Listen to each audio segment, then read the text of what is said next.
Cancer, hi, welcome to Mr. Queen PH. At ito ang energies ng inyong kaperahan ngayong March 2026. General reading, so pwede kang makarelate, pwedeng hindi, just take what resonates. Another reminder, I will not message you or follow you to offer services, so mag-ingat kayo sa mga fake accounts at scammers. So kung gusto nyo ng private reading, meron tayong website, so i-check nyo lang yung website ko, mrqueenph.com, o kaya you can book directly to my calendar, no?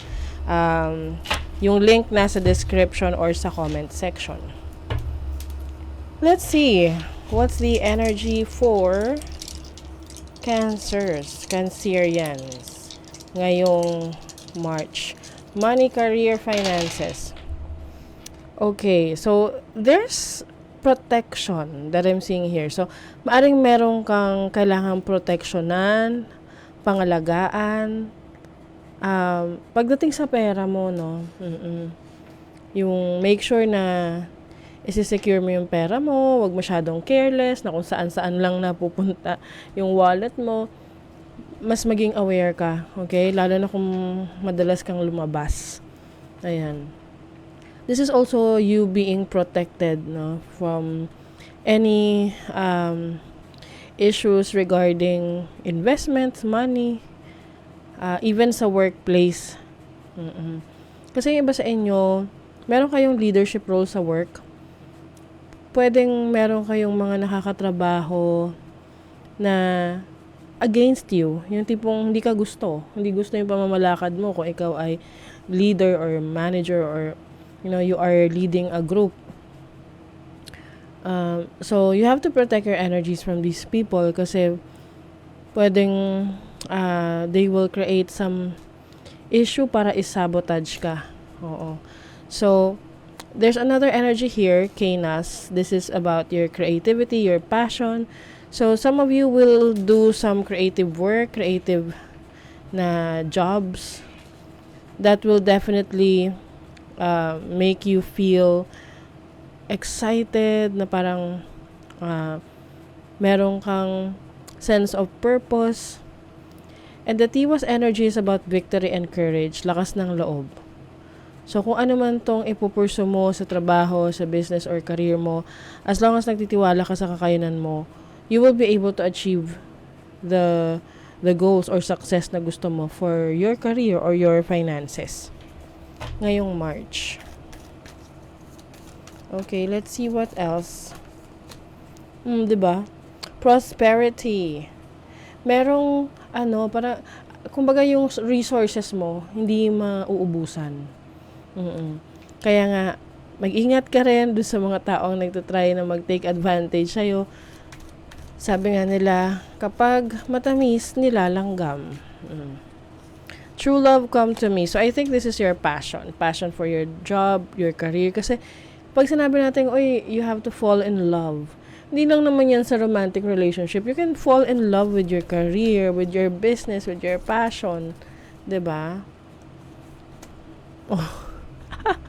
Speaking of passion talaga, so this is creative talents and creative skills that you will explore ngayong March. And this is going to bring you prosperity, may victory, may success. Kumbaga yung sense of purpose mo talagang on point. Let's see what else. Page of Cups. You have the Eight of Pentacles. So, some of you meron kayong sisimulang project. Pwedeng project na to related sa business, kung nagbi-business ka. Tapos, ito ay may kinalaman sa yung abilities mo, like talento mo. Hindi to yung tipong papasok ko sa trabaho kasi merong kang routine na gagawin na paulit-ulit lang. It's about you creating something. So, yung iba sa inyo sa craft, you have your own craft na doon ka mas magiging prosperous, doon ka mas kikita ng pera. This can be sa fashion, this can be sa food industry. Or, some of you meron kang, yung parang related din sa arts. Oo. So, some of you pwedeng kayo artistic. You have the Five of Swords. competition is around the corner. Yung iba sa inyo kung kayo ay nagtatrabaho sa corporate, merong nai-insecure sa inyo na katrabaho nyo na parang sinisiraan kayo sa boss nyo. Oo. So, yun nga, you have to protect your energies. At, pakiramdaman mo yung intention ng mga tao sa paligid mo. Kasi meron dyan na parang feeling niya nasasapawan mo siya. Or, yun nga, na-insecure siya kasi mas magaling ka sa kanya. Alam niya yun. You have the Four of Swords and the Ace of Pentacles. So, iba sa inyo, may plano kayo na mag-take ng break sa work ninyo. I feel like you want to start your own business or your own side hustle or pagiging self-employed. Lalo na kung napapansin mo na things are getting toxic sa paligid mo.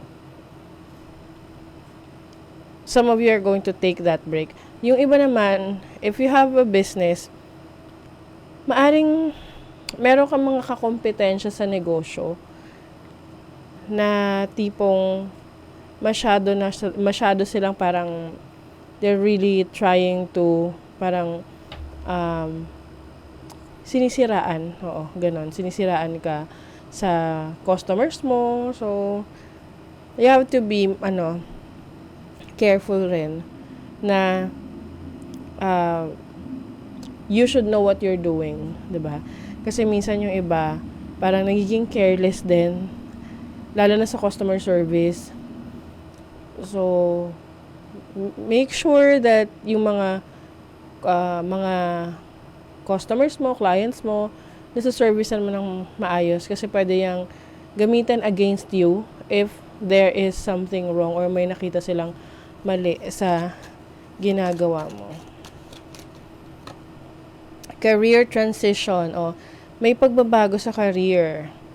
You're going to transfer your skills. You will update your resume. So, iba sa inyo, may mga bagong knowledge, skill set na i-improve kayo or idadagdag sa inyong credentials. So, pwedeng mag-aaral ng isang skill or multiple skills that will, upgrade your knowledge. And then, you will also save a lot of money. Mas magiging seryoso ka sa pagsisave ng pera. Like, magtatabi ka talaga. Yun talaga yung unahin mo. Pag nakuha mo yung pera mo, first things first. Kukunin mo agad yung savings mo bago mo siya gastusin yung matitira. Ayan, you will be able to master your money management. You will create a budget. Magsisave ka regularly at mag-i-invest ka rin para mas lumago rin ang iyong kaperahan. And syempre, investing on your skills din para may upgrade sa iyong career. So that is your reading, Cancer. Thank you so much. See you again.